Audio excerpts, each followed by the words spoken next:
Voilà pour l'actualité. Place au grand décryptage. Merci Caroline. On va revenir dans ce grand décryptage sur la liberté d'expression, une notion qui nous est chère à iTélé.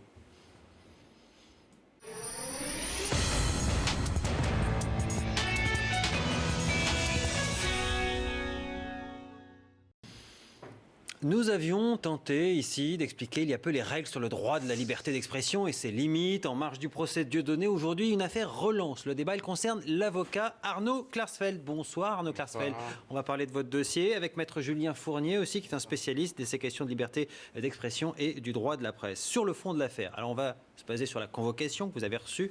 On va en voir un extrait. Vous avez été convoqué pour atteinte à l'honneur et à la considération des jeunes de banlieue, en l'espèce, en déclarant, et là c'est la phrase qui est reprise dans la convocation, c'est ce que vous aviez dit sur le plateau d'ITélé en janvier 2014. Non, la France n'est pas antisémite. À la question est-ce qu'elle est antisémite? Non, elle n'est pas antisémite. Il y a le noyau dur de l'extrême droite qui l'est vigoureusement, une partie de l'ultra-gauche et les islamistes et une partie des jeunes de banlieue. Et c'est cette dernière partie de la phrase qui vous a valu cette mise en examen aujourd'hui. Qui a porté plainte d'abord?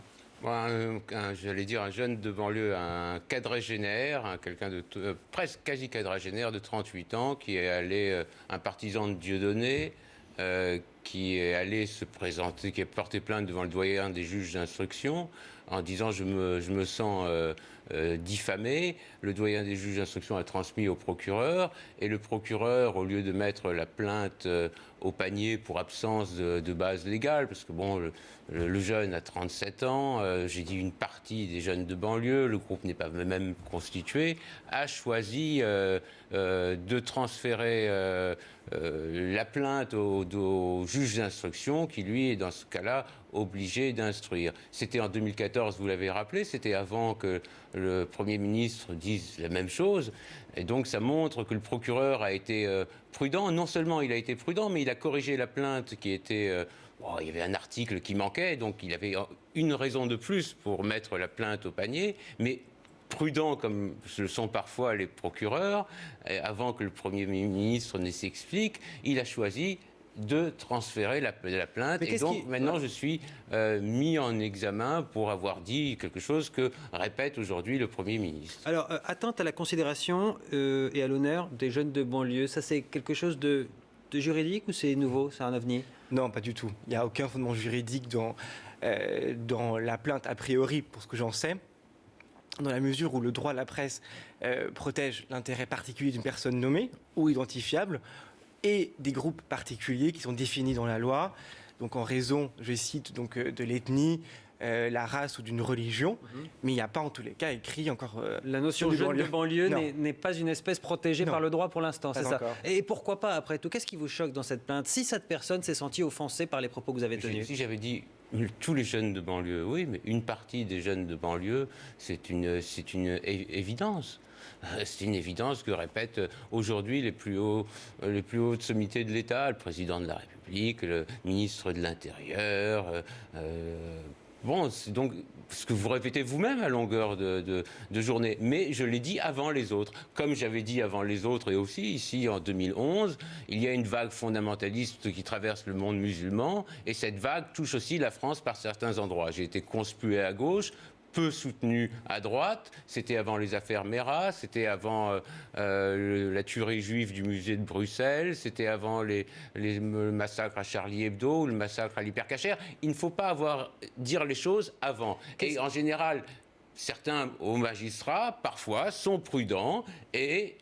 il y a une petite lâcheté d'avoir transmis, non seulement d'avoir transmis, mais d'avoir corrigé pour que la plainte puisse prospérer. Autre lâcheté, cette personne qui écrit sur son compte Facebook qu'il veut, puisque c'est un partisan de Dieudonné, enfoncer une quenelle dans l'arrière-train du président de la République, ou qui craint que toute la France s'homosexualise, eh bien... c'est sur son compte Facebook, effectivement. Ouais. À l'aide juridictionnelle. C'est-à-dire que sa plainte, ses frais, ses avocats sont payés par le contribuable. Donc, moi, je trouve ça, quand je vois l'avion qui tombe à Taïwan, je me dis, c'est pas grave.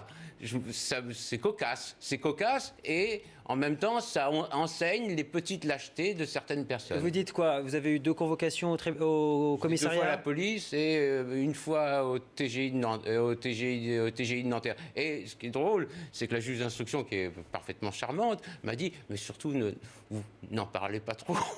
N'en parlez pas trop. Si vous n'en parlez, nous n'en parlerons pas, mais donc n'en parlez pas. Alors, c'est ça qu'on a du mal à comprendre. Cette mise en examen, en fait, elle est mécanique à partir du moment où il y a une instruction qui a été faite, c'est ça? Parce qu'on est dans le cadre du droit de la presse. Ça ne veut pas dire qu'il y aura une condamnation. Non, pas du tout. Donc, en gros, il y a 3 questions que le magistrat se pose, c'est où, quand, comment. C'est-à-dire que est-ce que les propos ont été donc diffusés, par exemple, à Paris, par quel auteur et de quelle manière, écrite ou non. Bon. Avec effectivement, en constatant ces éléments-là, le magistrat instructeur doit automatiquement renvoyer l'affaire en correctionnel pour que les magistrats, là, puissent effectivement débattre. Est-ce que oui ou non, l'infraction est caractérisée? Mais avant les débats judiciaires publics, il n'y a pas, en tous les cas, le juge ne peut pas, d'ailleurs s'il le fait, c'est une nullité, le juge ne peut pas effectivement apprécier si la poursuite est fondée ou non juridiquement. Mais le procureur pouvait ne pas transmettre. Parce que, écoutez, si je dis devant chez vous un dromadaire à 2 bosses et un éleveur de moutons vient de dire, Arnaud Klarsfeld a dit un dromadaire à 2 bosses, j'élève des moutons, je me sens diffamé. Vous ne croyez pas que la plainte ira au panier? Si, elle ira au panier. Et je crois même que le juge d'instruction a la possibilité, pour absence de base légale, mon avocat Olivier Maudray, qui est un ami avec qui je fais du sport aussi, eh bien, a trouvé une jurisprudence. Bon, il y a des plaintes qui sont des plaintes fantaisistes qu'on peut très bien mettre au panier. Il y a un rôle du procureur quand même, très clairement là-dessus. Oui, alors le rôle du parquet... aurait pu classer sans suite. Alors non, parce que le parquet donc, reçoit la plainte et peut effectivement donc, requérir qu'il n'y ait pas lieu à informer. Uniquement dans des cas extrêmement rares, par exemple des nullités évidentes, par exemple une accumulation d'infractions, c'est interdit, mais pour des points très particuliers. Là, en l'espèce, le magistrat, le parquet, a considéré qu'il n'y avait pas d'éléments suffisants de nullité, que la plainte a été régulière a priori. Non, parce qu'il l'a corrigé. Il l'a corrigé pour la rendre régulière en plus. Bon. Et en tous les cas, a transmis, donc, selon son travail, au magistrat instructeur. Ça ne va pas plus loin que ça. Mais encore une fois, l'exemple du dromadaire et de l'éleveur de moutons, il ne la transmet pas, cette plainte. Donc, un procureur a toujours un pouvoir d'appréciation. Vous voulez dire qu'il y a une dimension politique dans ce genre de dossier? Moi, je ne suis pas du tout conspirationniste. Idéologique, alors? Non, ça montre... Ça dépend de l'air du temps. Ça montre l'engrenage. Si ça avait été après Charlie Hebdo, ça ne marchait pas. C'est ça que vous dites? Non, ça n'a jamais marché. Évidemment que ça n'aurait jamais marché. Ça montre les petites lâchetés, parfois, quand le big boss ou le boss au-dessus n'a pas encore parlé ou n'a pas encore fait savoir son opinion. On est prudent, on ne sait jamais. On transmet. En l'occurrence, le parquet, il faut le rappeler, a un lien hiérarchique avec la garde des Sceaux, qui est donc membre du gouvernement. Mais quand même, allez, on va essayer de se mettre 2 secondes à la place. Imaginons qu'il soit de bonne foi, ce jeune. Ou si c'est pas lui, ça en sont d'autres. Et qui se disent, moi, quand on lit les jeunes de banlieue avec l'antisémitisme, pourquoi une partie? Certains s'interrogent. On parlait de Dieudonné. Vous parliez de Dieudonné quand vous répondiez à cette question-là. Certains jeunes aujourd'hui se disent, pourquoi Dieudonné n'a pas le droit de dire aujourd'hui, par exemple, il était au tribunal pour ça, je me sens Charlie Coulibaly. Et pourquoi vous avez le droit de dire qu'une partie des jeunes de banlieue est antisémite? Ils se posent la question, qu'est-ce que vous leur répondez? Une partie des jeunes de banlieue, c'est un fait, tous les tueurs de juifs étaient des jeunes de banlieue. Donc une partie des jeunes de banlieue, c'est un fait, c'est montré par des études de sociologues, c'est dit par les plus hautes autorités de l'État. Je me sens Charlie Coulibaly, ça peut être interprété de certaines façons, c'est après les attentats, tout le monde dit « je me sens Charlie », lui...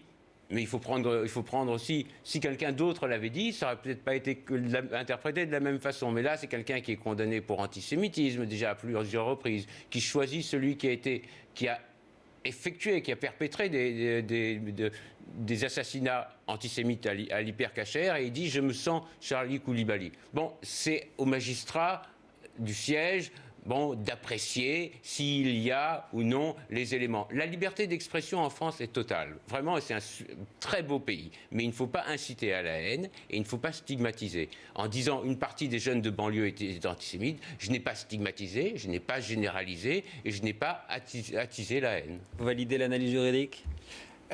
Alors, disons que le droit français, effectivement, le principe, c'était la liberté, la restriction et l'exception.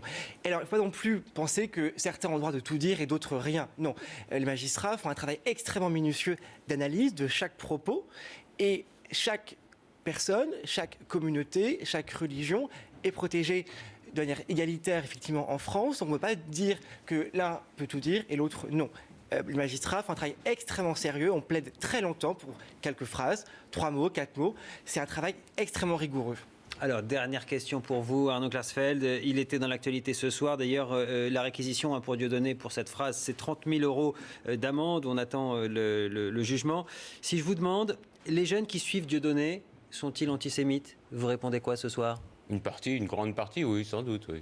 Vous pourriez avoir donc une autre plainte. Je suis obligé de dire, puisque nous sommes en direct, que nous nous dégageons toute responsabilité de vos propos, mais je le dis avec le sourire. Est-ce qu'il peut se dégager de toute responsabilité ou pas? Non, je crois que le diffuseur ne peut pas se dégager de responsabilité. Si j'ai fait la remarque en direct. En direct, effectivement. Ah, il se dégage. Si j'ai fait la remarque en direct, effectivement, c'est pour ça, au cas où on ne sait jamais s'il y avait une autre plainte ou une autre interprétation. Bah oui, parce que c'était pour le spectacle lui-même est basé sur l'antisémitisme. C'est pas parce qu'on sort une phrase antisémite en rigolant qu'il sera condamné. Mais quand le spectacle lui-même devient un meeting politique et devient un meeting antisémite, bah oui, la liberté d'expression a ses limites, et ce serait la même chose si c'était un spectacle anti-musulman. Mais ça nous permettait en tout cas de faire le point sur la difficulté aussi parfois pour les magistrats tout simplement de juger, et pour certains aussi de comprendre. Donc on a utilisé cette occasion pour le faire. Merci d'être venu nous apporter ce témoignage. Vous restez